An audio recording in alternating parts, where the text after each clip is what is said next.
दर्शक बंधु आमे व्यवसाय करुचे व्यवसाय आमर भल चालू ना व्यवसाय जहाँ भी थाउ ना कहीं मन कर जो आपण गोटे व्यवसाय प्रतिष्ठान कर बसी ग्राहक माने आसिले आपण को दुकान को न आसी आपण को पाखरे थिबा दुकान को जाई सेठु जिनिस पत्र किणी नेले जदि आपण को दुकान को आसुचंती ताले आपण को जिनिस रो मूल्य को बुझुचंती दरदाम बुझिकी जाइकरी पाख दुकान रू जिनिस किणी नै करी चली जाउछंती किंतु आपणकर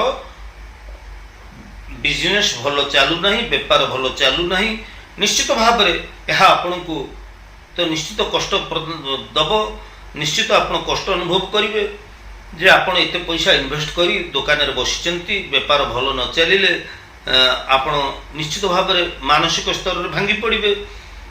तबे दर्शक बंधु वास्तु समस्या पाई आमर साधारणतः व्यापार मांदा हो जिबार संभावना अधिक बढ़ी जाई थाए। तेबे आज ये वीडियो रे हाँ ज्योतिषीय पृष्ठभूमि जदि जड़े व्यवसायी तार जदि खराब दशा अंतर्दशा चलुची खराब ग्रह दशार समय चलुची से समय मध्य व्यापार प्रभावित हो थाए किंतु मु आज ये वीडियो रे विशेष भाव में आपणकर व्यवसाय प्रतिष्ठान बा दुकान वास्तुशास्त्र दिग को नहीं मु किछि तथ्य उपस्थापन करी किछि उपाय आपन कहबी जहाँ पालन करने द्वारा आपणकर व्यवसाय निश्चित भाव में भल चलिबो। यहाँ को आपन परीक्षा करी देखि पारंती आपण माने तो जानती मोर जो उपाय गुड़ी को मु आपण मान पई प्रस्तुत करे ज्योतिष शास्त्र बा वास्तुशास्त्र अत्यंत दुर्लभ गवेषणालब्ध विलुप्त हो बसुवा प्राचीन काल जो उपाय गुड़ी को आपण मान पई आनी दिए से मोर चैनल को मु बारंबार कहे जे मोर चैनल टी ऐतिहासिक चैनल स्वतंत्र चैनल ये नियारा जे एथिरे कौन पैसा खर्च हुए ना मोर प्रतिकार रे कौन पैसा खर्च हुए ना आउ जन समाज को कल्याण पई मु वीडियो आनी दिए। तेबे दर्शक बंधु बेले बेले आमे देखू जे जदि गोटे व्यवसाय भलो चालूनी गोटे घरे से घर टाक जो आम बदल दे अन्य जगह को चली जाऊ से देखा जाए जे व्यवसाय भल चले ता माने नुहे जे आपणकर जो घरे रही से घर को छाड़ी दिंतु आ गोटे जगह को चली जातु नुआ घर बदल दिंतु मुझे एक कथा आपन को केबे कहबी नाही।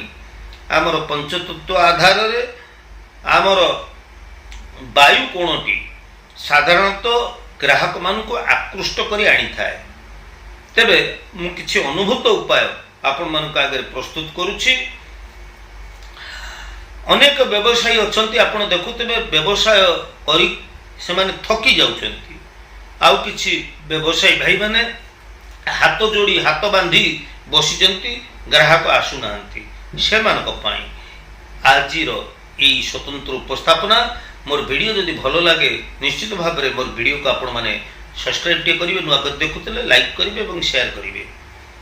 देखंतु दर्शक बंधु उपाय उपरको आसुछि उपाय कोन करिबा दुकान रे आपण वास्तु शास्त्र रे ई उपाय गुडी को पालन करंतु। ईशान्य कोण रे दुकान रो ईशान्य कोण उत्तर पूर्व कोण रे आपण ठाकुर रखंतु देवादेवी आपण जहा रखिचंती ईशान्य कोण रे रखंतु। तेबे जदि आपणकर ईशान्य कोण रे ठाकुर नाहांती कि रखु नाहांती ताले ठीक अछि आपण ईशान्य कोण रे गोटे पित्तलर कलसी रे पानी भरिकरी रखंतु। से जे पानी आपण भरिकी रखिबे शुद्ध गंगा जल आपण भरिकरी गोटे कलसी रे आपण निरापद स्थान देखि ईशान्य कोण रे साइतिक रखि दियंतु। तेबे या पछरे जो रहिछि आउ जो तथ्य गुड़िक रही कहीं आम ईशान्य कोण रे कलसी रखा कौन पाई रखा जदि आपण को मन में प्रश्न आसूची कि आपण मत प्रश्न करती तार उत्तर रखा गले तो मोर वीडियो बहुत विस्तृत हम जे आमर ईशान्य कोणटीर अधिपति होउचंती बृहस्पति। तेणु बृहस्पति ग्रह को अनुकूल अवस्था को आनिबा पाई বা এই ଦିଗର ବାସ୍ତୁ ଦୋଷର ଏଇ କୋଣର ବାସ୍ତୁ ଦୋଷକୁ ନିବାରଣ କରିବା ପାଇଁ ଆମେ ଶୁଭ କଳସୀଟି ରଖିବା।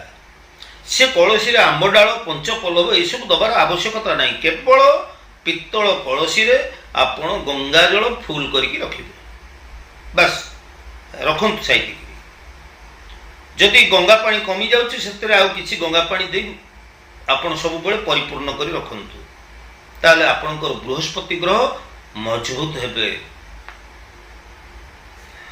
ଦକ୍ଷିଣ ପୂର୍ବ ଅଗ୍ନିକୋଣ ଟିକେ ଧ୍ୟାନ ଦିଅନ୍ତୁ ଦର୍ଶକ ବନ୍ଧୁ। ଦକ୍ଷିଣ ପୂର୍ବର ଅଗ୍ନିକୋଣ, ଏ ଅଗ୍ନିକୋଣରେ ଆଜିକାଲି ତ ଆଉ ଇଲେକ୍ଟ୍ରି ବଡ଼ ବଡ଼ ବଲ୍ବ ଗୁଡ଼ିକ ଆଉ ତ ସେମିତି ନାହିଁ। ଏବେ ସବୁ ଛୋଟ ଛୋଟ ଏଲ୍ଇଡି ବଲ୍ବ ଆସିଲାଣି। ଏଲ୍ଇଡି ବଲ୍ବ ଆପଣ ଦେଖିଥିବେ, ଛୋଟ ଛୋଟ ଏଲ୍ଇଡି ବଲ୍ବ ଯେଉଁଗୁଡ଼ିକ ପ୍ରାୟତଃ ଆମର କରେଣ୍ଟ ହିଁ ବେଶୀ ତା ଦେହରେ ବେଶୀ କରେଣ୍ଟ ସିଏ ନିଏ ନାହିଁ। ଛୋଟ ଏଲ୍ଇଡି ବଲ୍ବଟିଏ, ଲାଲ କଲରର ଏଲ୍ଇଡି ବଲ୍ବଟିଏ ଆପଣ ଅଗ୍ନିକୋଣରେ ଦକ୍ଷିଣ ପୂର୍ବ କୋଣରେ ଲାଲ ଏଲ୍ଇଡି ବଲ୍ବଟିଏ ଲଗେଇ ଦିଅନ୍ତୁ। ଏଲ୍ଇଡି ବଲ୍ବଟି ଲଗେଇଦେଲେ ଆପଣଙ୍କର କ'ଣ ହେବ ନା ଶୁକ୍ର ଗ୍ରହ ମଜବୁତ ସ୍ଥିତିକି ଆସିବେ ଏବଂ ଅଗ୍ନିକୋଣର ଯେଉଁ ଦୋଷ ରହିଛି ସେ ଦୋଷ ଆପଣଙ୍କର ସଜାଡ଼ି ହେଇଯିବ ବିନା ଭଙ୍ଗାରୁଜାରେ। ଆଉ ଉତ୍ତର ଦିଗ, ମୁଁ ପର୍ଟିକୁଲାର କେତୋଟି କୋଣ ଏବଂ ଦିଗର କଥା କହୁଛି। ଉତ୍ତର ଦିଗ, ଉତ୍ତର ଦିଗରେ ଗୋଟେ ବ୍ଲୁ କଲରର ଛୋଟ ଏଲ୍ଇଡି ବଲ୍ବଟି ଆପଣ ଲଗେଇ ଦିଅନ୍ତୁ। ଯାହାଫଳରେ କି ବୁଧ ଗ୍ରହ ଆମର ମଜବୁତ ହେବେ। ବୁଧ ଗ୍ରହ ମଜବୁତ ହେଲେ ଧନ ବୃଦ୍ଧି ହେବ, ଗ୍ରାହକ ଆସିବେ, ନୂଆ ନୂଆ କଷ୍ଟମର ଗୁଡ଼ିକ, ନୂଆ ନୂଆ ଗ୍ରାହକମାନେ ଆପଣଙ୍କ ଦୋକାନକୁ ଆସିବେ, ବ୍ୟବସାୟ ଭଲ ଚାଲିବ, ଆପଣଙ୍କର ମଧ୍ୟ ଅନେକ ଫାଇଦା ଆପଣ ପାଇବେ। ଦର୍ଶକ ବନ୍ଧୁ, ଉତ୍ତର ପଶ୍ଚିମ ବାୟୁ କୋଣକୁ ଟିକେ ଲକ୍ଷ୍ୟ କରନ୍ତୁ। ଉତ୍ତର ପଶ୍ଚିମ ବାୟୁ କୋଣରେ ଆପଣ ଗୋଟିଏ ଚନ୍ଦ୍ରର ଚିତ୍ରଟିଏ ଯଦି ପାରୁଛନ୍ତି ଲଗେଇଦେଲେ ଭଲ। ଯଦି ଚନ୍ଦ୍ରର ଚିତ୍ରଟି ଆପଣ ନ ଲଗେଇ ପାରୁଛନ୍ତି, ଧଳା ଏଲ୍ଇଡି ବଲ୍ବ, ଧଳା ହ୍ୱାଇଟ୍ ଏଲ୍ଇଡି ବଲ୍ବଟିଏ ଆପଣ ଲଗେଇ ଦିଅନ୍ତୁ। ଦକ୍ଷିଣ ପଶ୍ଚିମ କୋଣରେ, ଦକ୍ଷିଣ ପଶ୍ଚିମ କୋଣ ଆପଣଙ୍କ ନୈಋତ କୋଣ, ମାଟିର ଗୋଟେ ସୁରେଇ, ମାଟିର ଗୋଟିଏ ସୁରେଇ ଆପଣ ରଖନ୍ତୁ। ଆଉ ଏଇ ସୁରେଇରେ ଆପଣ ପାଣି ଭର୍ତ୍ତି କରି ରଖନ୍ତୁ। ପାଣି ପିଇବା ଦରକାର ନାହିଁ, ସୁରେଇଟିଏ ରଖନ୍ତୁ। ଐଶାନ୍ୟ କୋଣରେ ଆମର କଳସୀ ରହିଛି, ତାର ଠିକ ଅପୋଜିଟ କୋଣରେ ଆମେ ପାଣିର ସୁରେଇଟିଏ ରଖିଛେ, ମାଟିର ତିଆରି ସୁରେଇଟିଏ ରଖିଛେ।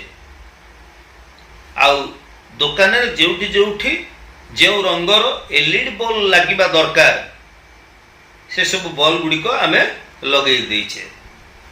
ଏବେ ଦେଖନ୍ତୁ ମିରାକିଲ୍, ଏବେ ଦେଖନ୍ତୁ ମ୍ୟାଜିକ୍।